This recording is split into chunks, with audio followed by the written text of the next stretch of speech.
This is Tecker 101, episode 62, Cloud Computing.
I'm Gdovin. And I'm Jordan Berman. And today we're going to talk about cloud computing, which is the concept of taking your data and programs, keeping them instead of on your computer, on an internet service.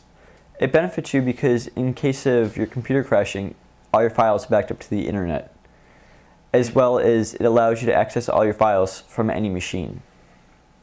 This also allows you to make your computer run faster because of the fact that you might not need to install as many applications on your local machine. Some of the problems are that if your internet goes down, you'll have no access to your files. Or if you forget your password, you get locked out of your accounts, then you still have no access to your files. Another thing you have to consider is when you sign up for these services, you should really read the end user license agreement to see what the service providers can do with your information. And also realize that you have to trust that these services are going to be around for the rest of your lifetime. Otherwise, you might be 20 years down the road and you realize you need this thing, but then the service is gone. And then you're out of luck. So some of the web apps available are Gmail, which is basically Google Mail. You can collaborate all your different email accounts into the same account. And there's Google Docs, where you can upload .docs, .rtfs, which would be PDFs. Or Excel spreadsheets, as well as pseudo PowerPoint. Yes. It kind of does presentations, but not as well as PowerPoint, obviously. Okay, so this is the Google Docs editor. We did mention this we did a whole episode on Google Docs and Spreadsheet. I think episode 14. I can't remember. It's too many episodes ago, but like this is an outline that I did for another episode. Make sure you check it out. It's gonna be a good one. And you can just edit. It's kind of looks a lot like Word. You got your bold, your italicize, your underline. You got all your stuff. It doesn't have a lot of the features. Like if you need some of the more advanced stuff, like maybe mail merging, this does not do it. But the statistic is 75% of people don't use 90% of the features in Microsoft Word. Most people just need it for this kind of stuff. And it's great for a quick. It is missing things like double spacing, but if you do want a more sophisticated web-based document editor, you can go to zoho.com. That's right. Another service is not open, Google Calendar. It's basically you can program your calendar online. You can put in all your dates, as well as you can allow others to see your calendar and see what you're doing on certain days. It's really good for collaborating with groups of people if you want to do stuff together. And you can say, okay, well, I'm doing stuff at this time. You can show each other's calendars and all. Like today, I have Tecker 101 on my calendar, so I'm busy right now. But it's good collaboration software for calendars, and it's good to put on devices. Another good part of Google Calendar is the fact that you can sync with a lot of devices, because instead of like when you use Outlook and you have to use their active sync and it only works with certain devices, usually only devices running Windows Mobile, this does it much more simply because you do it instead of on your own, using your own computer as a server, you are using the internet as your server, and you can use far more devices. And it syncs over the internet instead of by having to plug it in. You can just, whenever you get online, it'll synchronize for you and you have your data that's most up to date. For more basic applications, there's rememberthemilk.com. It functions as basically a task manager. You can write down things you have to do, things you have to buy, and access that through the internet. In case you want to remember to buy some milk, or that's their example. It's anything you want to get done, and you just want to have a list of things you got to do. An easier way to share your bookmarks with other people is delicious.com. It's basically a public social bookmark sharing spot. But you can also keep bookmarks private also if you don't want to share things. So it works as both local bookmarks for you, and it works as a social type network.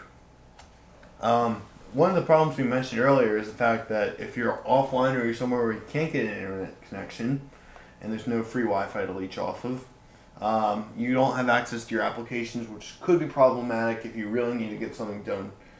But there's a service, or it's an application called Google Gears that works with Remember the Milk is one, and all the Google apps have it, which allows you to gain access to it offline, and then it will then synchronize with the server when you get connected again. This is like the best of both worlds because you can get it online and offline at the same time. Okay, so cloud computing is a really cool tool. I've been using it a lot more recently. I've moved to Gmail, Google Docs for basically my bread and butter anymore. There are some disadvantages to the fact that you have to have the internet connection, but the Google Gears kind of fixes that, depending on which services you use. And also, a lot of the other service providers, even if they don't do it through Gears, some of them also have their own offline versions that you can use. So it's really working well for that. And also, a lot of services, or a lot of companies, are investing in creating their own cloud solutions. Microsoft made their Azure. IBM has a Big Blue cloud. And there's a whole bunch of services. There's MobileMe. MobileMe from Apple. Another episode coming up. There's tons of services, and I think as time goes on, more and more services will become online. A lot of independent companies are making like single-use apps like Remember the Milk and Jungle Disk. But before you convert solely to online apps, make sure you weigh your advantages and disadvantages of both. I would say anything really crucial, I would keep. Like, I live on the cloud mostly. I still have Google or OpenOffice on my computer installed, just so in case I am offline and I need to write something, I have an app to do it, and I am sure I could do it. And I also have a lot of data still on there. I'm Jordan Berman. And I'm like Gdovin. Enjoy cloud computing. To watch this episode again, or to watch any of our prior episodes, you can visit our website, 911.tecker.net, T-E-C-K-E-R.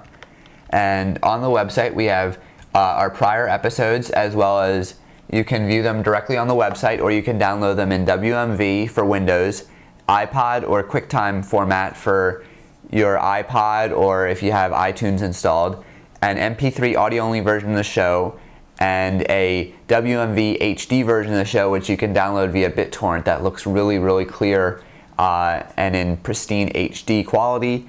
And instructions for downloading via BitTorrent are also on the site.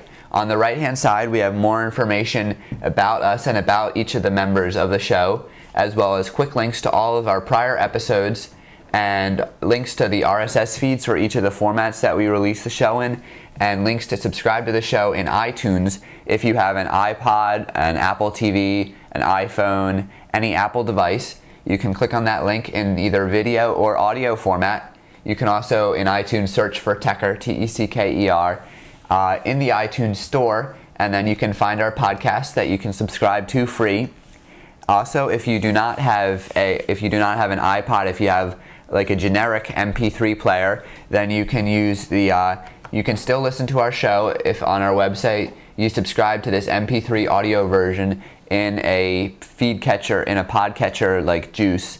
You can search for Juice on Google, download that program, and then it'll load the shows automatically onto your generic MP3 playing device. If you have any questions about the show or about technology, you can send us an email at 911@tecker.net, or you can leave us a voicemail at 610-572-2847. Thank you so much for watching Tecker 911.